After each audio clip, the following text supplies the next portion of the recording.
mengambil jurusan Fakultas Ilmu Pendidikan dengan program studi Pendidikan Usia Dini atau yang lebih dikenal dengan PG PAUD.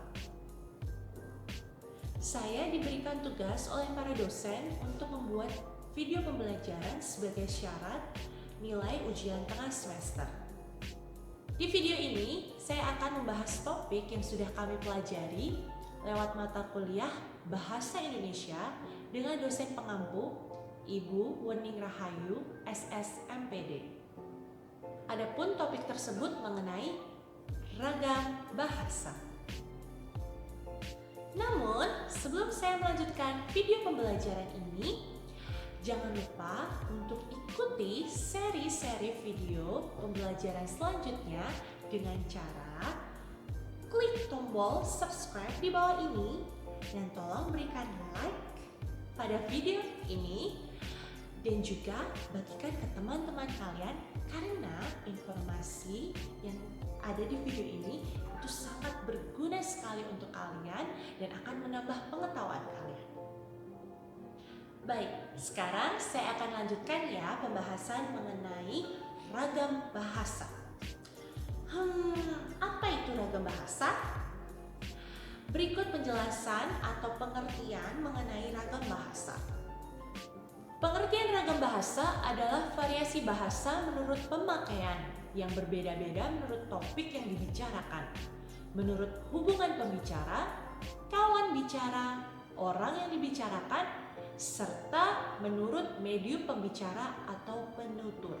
Saya akan memberikan sebuah contoh, yaitu negara kita, negara Indonesia, Republik Indonesia.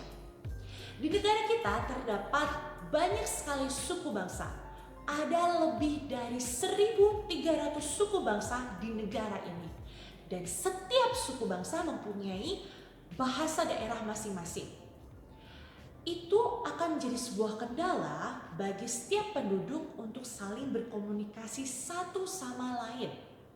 Oleh karena itu diperlukan sebuah atau satu bahasa nasional untuk menjadi pemersatu alat perhubungan antar suku bangsa dan juga antar regional, yaitu bahasa Indonesia. Bahasa Indonesia adalah bahasa nasional yang sudah disetujui oleh seluruh rakyat Indonesia untuk menjadi bahasa pemersatu negara ini. Dan juga menjadi simbol kebanggaan nasional dan juga identitas nasional yang berarti menyatukan berbagai kelompok etnis di negara ini. Selanjutnya, saya akan membahas berbagai macam ragam bahasa Indonesia. Macam ragam bahasa Indonesia dibagi menjadi 3 golongan. 1. Berdasarkan media pembicaraan. 2.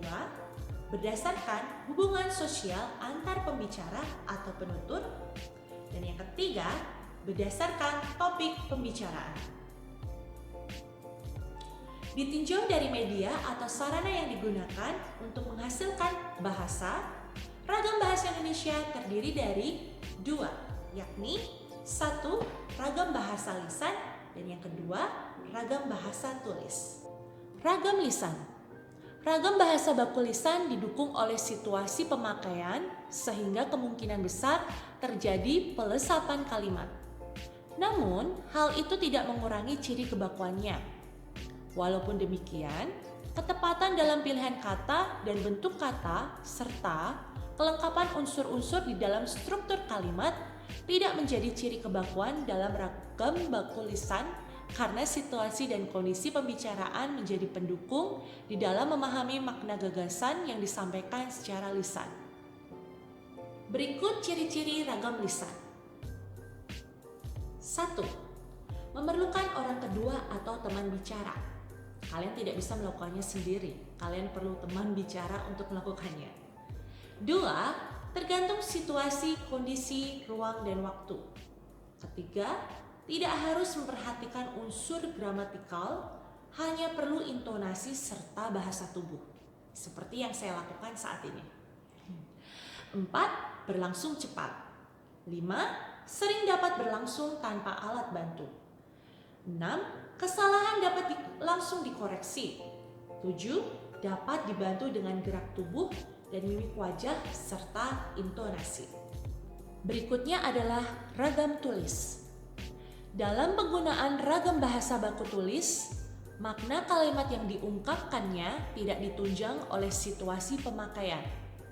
Oleh karena itu, dalam penggunaan ragam bahasa baku tulis, diperlukan kecermatan dan ketepatan di dalam pemilihan kata, penerapan kaidah ejaan, struktur bentuk kata, dan struktur kalimat, serta kelengkapan unsur-unsur bahasa di dalam struktur kalimat.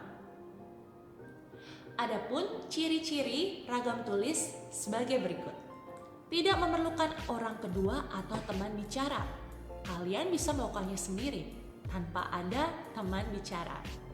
2. Tidak tergantung kondisi, situasi, dan ruang serta waktu. Kalian dapat melakukannya dalam situasi apapun. 3. Harus memperhatikan unsur gramatikal. 4. Berlangsung lambat.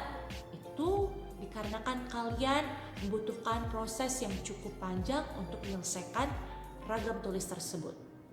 5. Selalu memakai alat bantu seperti media, alat tulis, buku, pulpen, atau juga kalian bisa menggunakan media elektronik seperti komputer atau laptop.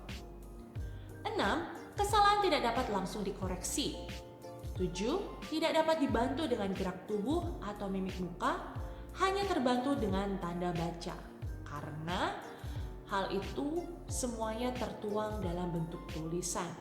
Itulah tadi penjelasan mengenai ragam lisan dan tulisan, yaitu ragam bahasa Indonesia yang digolongkan berdasarkan media pembicaraan.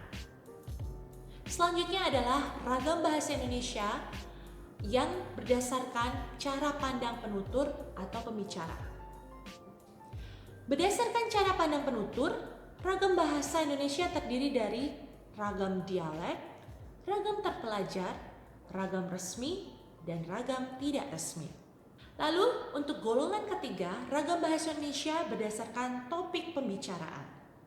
Berdasarkan topik pembicaraan, ragam bahasa terdiri dari ragam bahasa ilmiah, ragam hukum, ragam bisnis, ragam agama, ragam sosial, ragam kedokteran, dan ragam sastra. Cukup sekian penjelasan singkat yang bisa saya sampaikan mengenai ragam bahasa Indonesia. Jika kalian berminat untuk mempelajari lebih dalam lagi mengenai ragam bahasa, kalian boleh memberikan komentar di bawah video ini, dan nanti saya akan lanjutkan videonya ke bagian kedua, yaitu video pembelajaran ragam bahasa bagian 2. Terima kasih untuk kalian yang sudah menyempatkan waktu untuk menonton video ini. Semoga bermanfaat ya. Sampai jumpa lagi pada seri video pembelajaran berikutnya. Dah.